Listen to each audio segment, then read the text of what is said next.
Hey there, welcome to the DFS Build NBA edition for Friday, December 20th. Yeah, boy, had a good night last night, won a nice cool 3 hundo.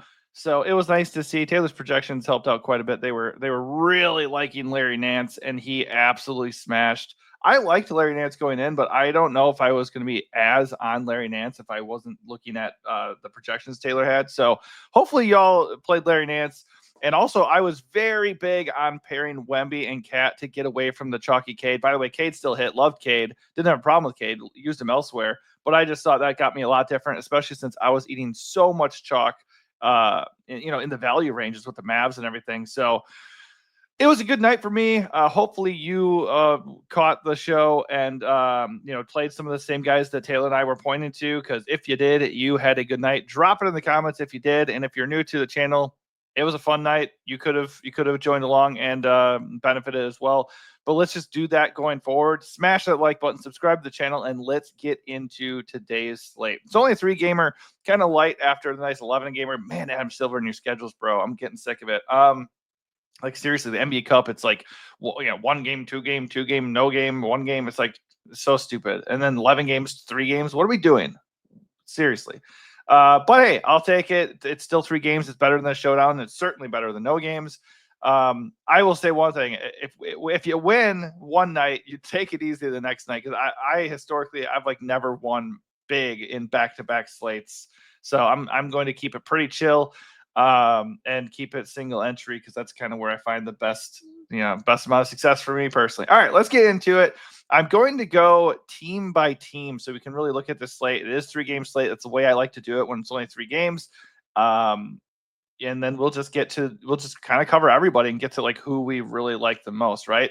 So leading off here are the Hornets. Now they're at Philly. They're going to be 11-point dogs in a game with a pretty low total, 215 total. Doesn't sound great. Brandon Miller is iffy again. He missed the last game for the Hornets. The deal with Brandon Miller is if he's in, I'm a lot less interested in this team as a whole because he takes up a good amount of usage. And I'm certainly not playing him at his elevated 8.9K price tag with LaMelo back. So LaMelo Ball is still in play regardless. LaMelo looks like a really good play at 9.8K. The matchup with Philly is not inviting. I would keep an eye on the status of Joel Embiid. If Embiid is out, Philly just doesn't play as good defensively. So I would be a lot more interested in LaMelo if Embiid is out, a little bit less interested if Embiid is in. But he has a ceiling, does not project very well on this slate for the reason I said. The matchup is not very inviting. And he is pushing almost 10K. And by the way, Giannis and SGA and potentially Embiid are all on this slate. So I just don't think LaMelo is really a priority play. If you look at everything, if you look at price, if you look at projection, you look at matchup and the presence of the other guys. But he is an interesting tourney play. I have no problem getting to him if he's going to be super low owned. I just wish the projection and situation were a little bit better. Not a priority, but he is a nice tournament play. Miles Bridges looks good at 6.3K. I think I still prefer Brandon Miller to be out if I'm going to go heavy on Miles Bridges. He played 32 minutes last night, so not super capped, but it is a back-to-back. So going to be interesting to see if they limit him or if they just flat out rest him because he's been a little bit nicked up lately. Same with LaMelo, really. I'd be a little bit weary of or wary of how they're going to handle things because the Hornets in general do not handle their rotation the way I would want them to. So just kind of tread lightly with the Hornets, I think. Mark Williams and Nick Richards, they split the center minutes. If Embiid is in there, they will be needed. But they're probably still going to split the minutes regardless, and it wouldn't be a good matchup. If Embiid is out, I think they are a little bit more viable because Drummond would still start, so they'd still need the size. I think it's just like if you land on one of them, I think it's okay. I think right now I prefer Mark Williams because he projects better and he's cheaper. So they're okay, just not guys I feel really, really good about on this slate. Cody Martin is going to have a solid usage rate off the bench because the Hornets are shorthanded with no Trey Mann or who's the other guy that they're missing? No Trey Mann, no Grant Williams. So a few extra minutes to go around. But the guy who's really going to benefit possibly again is going to be Seth Curry at 3K flat. He played 32 minutes last night and had 24 fantasy points. So really hard to get away from 3K Seth Curry if Brandon Miller is out again. If Brandon Miller is in, I don't see Seth Curry starting, and then all of a sudden you got to worry about Seth Curry not playing at all, right? These other guys, they're gonna get minutes. They kind of run a pretty big rotation. Josh Green is going to get 25 or so minutes, but he is still Josh Green has a super low floor. I think at 4.8K, based on the minutes, you can consider him and keep him in your player pool, but I don't really feel the need to play him. I think I'd rather, at the same price range, I'd just play Mark Williams. So yeah, not really on my radar, but the minutes are always nice if you want to bank on that. And honestly, I'd just pay $400 more and play Cody Martin instead too. Projects better, and he's just a better permanent guy too. So yeah, the big thing here is LaMelo is interesting for tournaments. Miles Bridges is fine if he's a full go. And then Seth Curry is really interesting at 3K if Brandon Miller is out and he starts. I don't really want to play, I don't want to really roll the dice with Seth Curry if he's not starting. All right, so Joel Embiid projects really well. The Hornets are a good matchup. Really good price at 9.5K. Love Joel Embiid on this slate. If he's active, he has a sinus fracture. He wasn't even supposed to play over the weekend, so he is questionable. So he's still not like a lock to play or anything. So just a little shocking that he's even potentially going to play. So very much on my radar if he's in. If he's in, I think he's a really good value as far as the studs go. He's cheaper, like way cheaper than SGA and Giannis. It's still hard to make him a priority compared to them because SGA just has been crushing and Giannis just has the best ceiling of the entire slate. But I think if Embiid is in, I do like him a little bit better than SGA because SGA has to go on the road against a decent Miami defense. And Embiid would he'd be in a smash spot at like $800 cheaper. So if Embiid is in and you want to pair studs, I'm looking at Embiid and Giannis. So just keep an eye on his status. If he is out, we can look at Drummond for value at 6K flat. He's not projected to be out though. So right now Drummond is a complete fade for me at that price. Drummond's getting expensive enough and his role has been volatile enough that you can still fade him even if Embiid is out. But I think if Embiid is out and Drummond starts, Drummond looks totally fine at 6K flat. On this slate, he's very close to a core play if Embiid is out. But the price and like he only plays like 28 minutes. So like the price keeps it from being like a lock, but he would look really good. If Embiid is out, Tyrese Maxey and Paul George are too cheap. They would look amazing against the Hornets. Taylor has said this numerous times. The Hornets are not the friendly DFS matchup they once were. They're not a bad matchup by any means, but they don't push it quite as fast as they used to. But I still like it. I still think it looks good. Maxey and Paul George have a good floor and a high ceiling, solid projection, good prices. So I think they're good. The only question is, can you really safely get to them on a slate with possibly 3 studs? It's going to be difficult. Kelly Oubre gets monster minutes, 6.1K in this matchup. He's a solid play. Don't have a problem with him. I mean, I prefer him when he's like 5.5 or 5.6, but if he's your last guy in at 6.1K, you could do a lot worse. Yabusele, 5K flat. If he starts, yeah, that's a good price. If he doesn't start, I don't trust his minutes.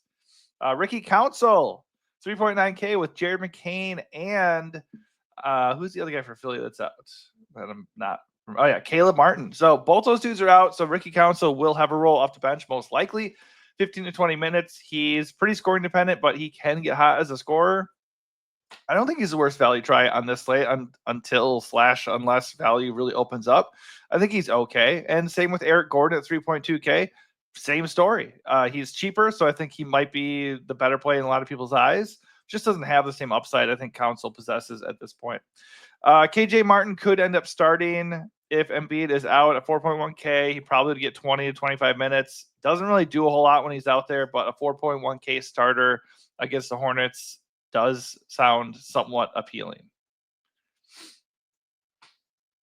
No Dame time today. So Giannis looks really, really good.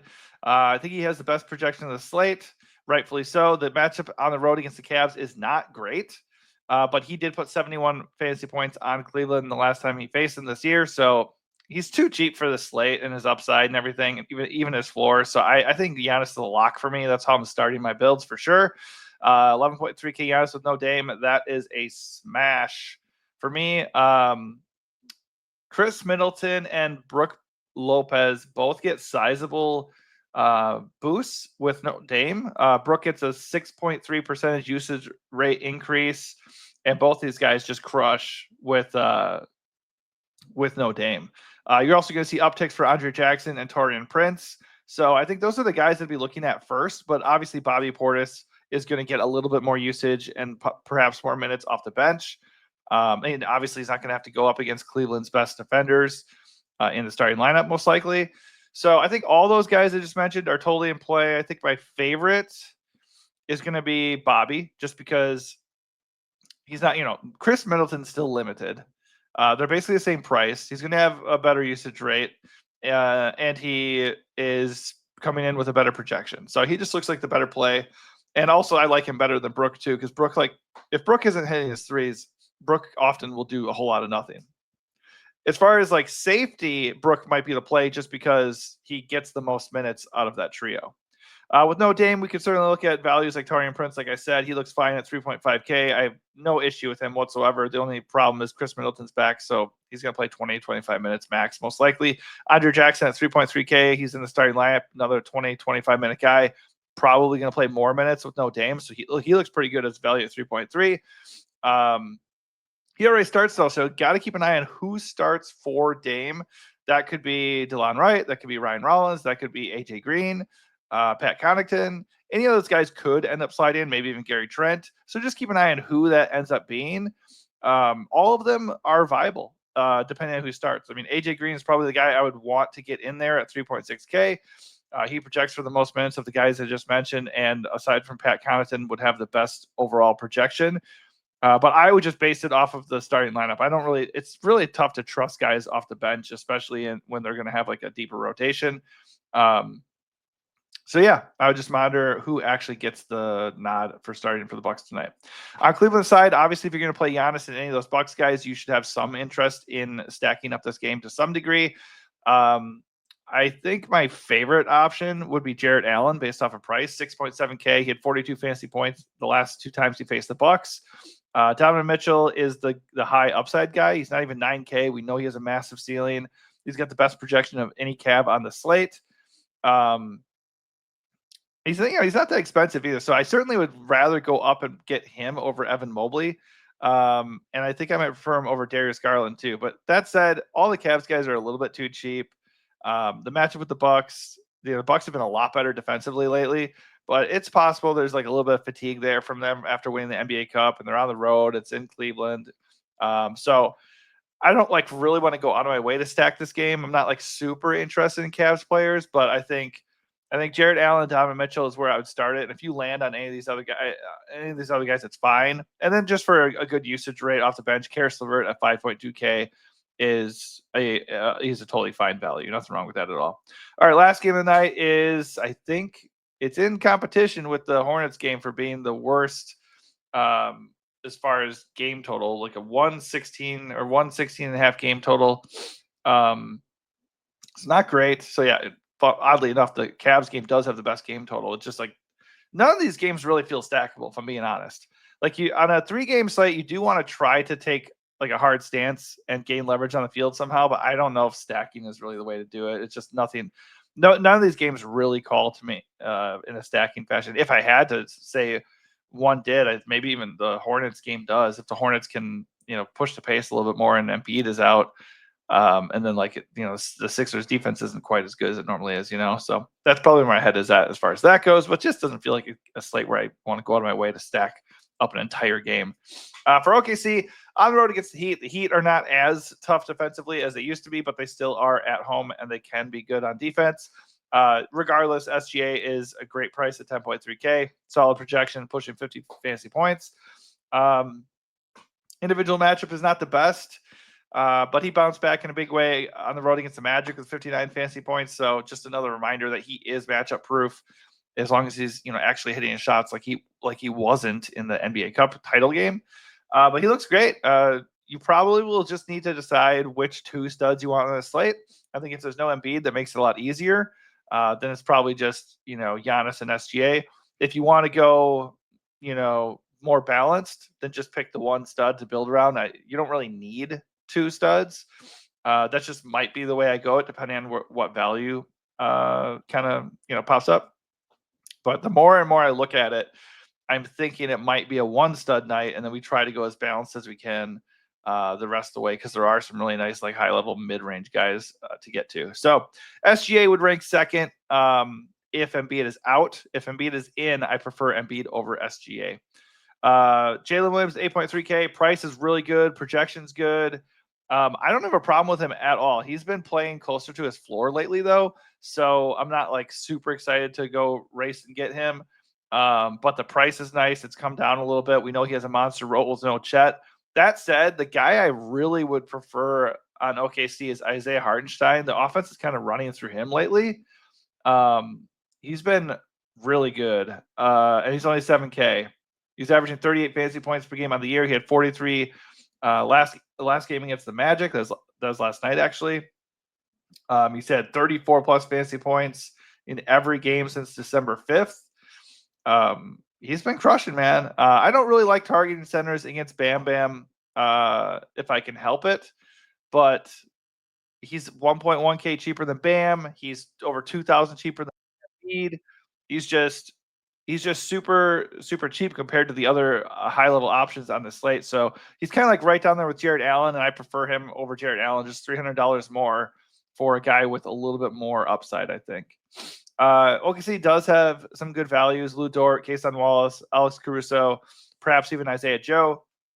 Of that lot, I think I prefer Caruso. I'd imagine he'll be needed a little bit more against Jimmy Butler and Tyler Hero. I think all those guys are viable. If you want a guy with probably the best floor, best projection, best minutes projection, Dort is your call. Just he really does have a low ceiling. So he has low ceiling and a really low floor. So because of that, I don't mind just saving $700 and getting Caruso or pivoting to Kason Wallace, and just honestly, I'll let the ownership talk when it comes to the OKC value, or I'll just try to get away from them in general because they kind of all eat into each other.